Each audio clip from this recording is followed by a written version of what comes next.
आप ये सवाल उठाइए कि क्यों उठाया जाता है ये मुद्दे, ताकि पेपर लीक पे बात नहीं हो, चंदा चोरी। अयोध्या के लिए अगर आज आप अयोध्या का नाम लो तो लोगों के जहन में क्या आएगा? चंदा चोरी। वो हट सकता है क्या ये माछ भात से? बताइए। निषाद जी जो बीजेपी से कांग्रेस में आए, अब उनकी संस्कृति में है, उनके खान पान की उसमें है पद्धति में कि माछ भात खाते हैं। नागपुर वालों को लगता है कि नहीं खाना चाहिए। अब किसी के घर आप जाओगे, वो स्वागत में आपके लिए कुछ रखेगा तो आप उस पर आपत्ति जताओगे, आप मत खाइए। हमारे अजय राय जी तो वैसे भी वेजिटेरियन है, छोड़िए उनकी बात, छोड़िए, नहीं भी होते वेजिटेरियन तो क्या उसमें गलत। हमें नहीं समझ में आता कि इतने बचकाने और मूर्ख विवाद क्यों लाए जाते हैं। क्या इस देश को ये लोग वाकई मूर्ख समझते हैं? अजीत डोभाल जी अब जो है, हाँ, चीन जा रहे हैं, 5वां राउंड है एसआर का। एसआर अटल जी के वक्त क्यों बना था? एसआर का कारण क्या था? कि बॉर्डर रेजोल्यूशन हो, रेजोल्यूशन शब्द था। अब क्या हो गया? वो बॉर्डर मैनेजमेंट पे आ गया। मतलब यथास्थिति जो है जैसा है, तो जो है जैसा है में लद्दाख 2020 गलवान में जो हुआ, क्या वो वैसा ही रहेगा? क्योंकि आपने तो क्लीन चिट दे दी थी। उस क्लीन चिट के बाद चीन अब पूरी दुनिया को क्लीन चिट दिखाता है, देखिए तो हम अपने ही इलाके में हैं। जब चीन अपने ही इलाके में था तो क्या हमारे सैनिक वहां गए थे और शहीद हुए? आप अपने ही सैनिकों का अपमान कर रहे हो, उनकी शहादत का अपमान कर रहे हो। गलवान की स्थिति पे आज तक कोई स्पष्टीकरण नहीं है।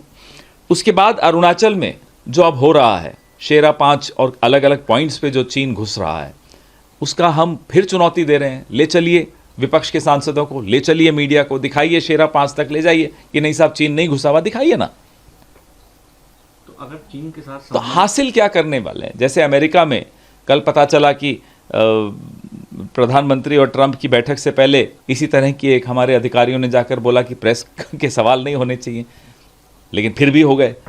तो क्या चीन भी इसीलिए जाया जा रहा है कि जब ब्रिक्स का समिट हो, चीन के प्रमुख यहाँ आए तो कोई प्रेस के सामने गलवान और इस पे कोई बात नहीं हो जाए? हो क्या रहा है? हिम्मत क्या है इनके कहने की?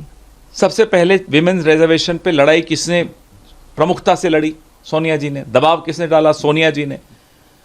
विमेन्स बिल 2023 की सितंबर 21 को राज्यसभा में, 20 को लोकसभा में पास होकर राष्ट्रपति जी के यहाँ गया। सितंबर के अंत में उन्होंने अप्रूव किया 23 में।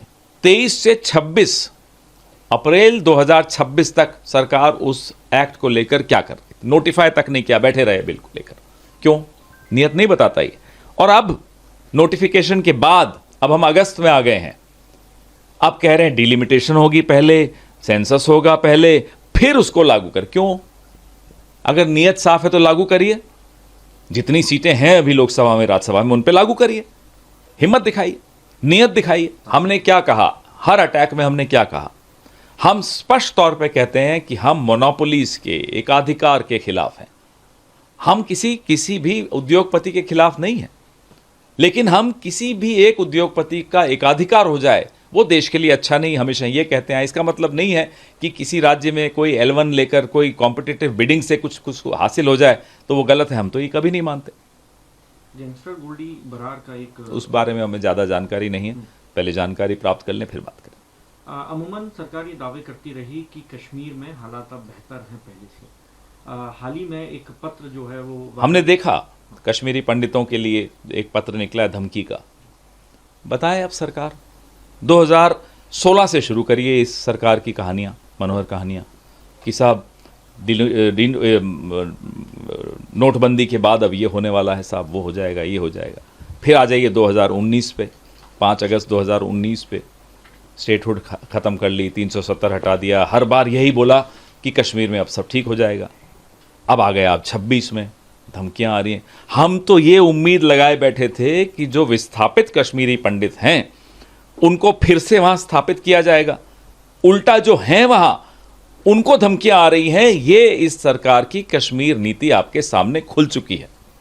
2029 में पीएम कौन होगा? टीवी के चीफ? अरे आप 29 की बात कर रहे हो, 27 में कौन होगा पहले उसकी बात करो। आप भी 29 तक चलेगा? आपको लगता है ये 27 में तक टिक पाएंगे? बट टीवी के चीफ को सबका हक है, वो छोड़ दीजिए। हर पार्टी का ये राइट है। नहीं, अभी खत्म नहीं हुआ, मेरी बात नहीं खत्म हुई। आप 29 तक मत जाइए ना। आप पूछिए 26 में पीएम बदलेंगे या नहीं, एक दिन और आ जाइए, इस पर भी चर्चा कर लेते हैं। 27 में होगा या नहीं, मैं ये बता दूं आपको, न वो अमित शाह होंगे न नरेंद्र मोदी होंगे।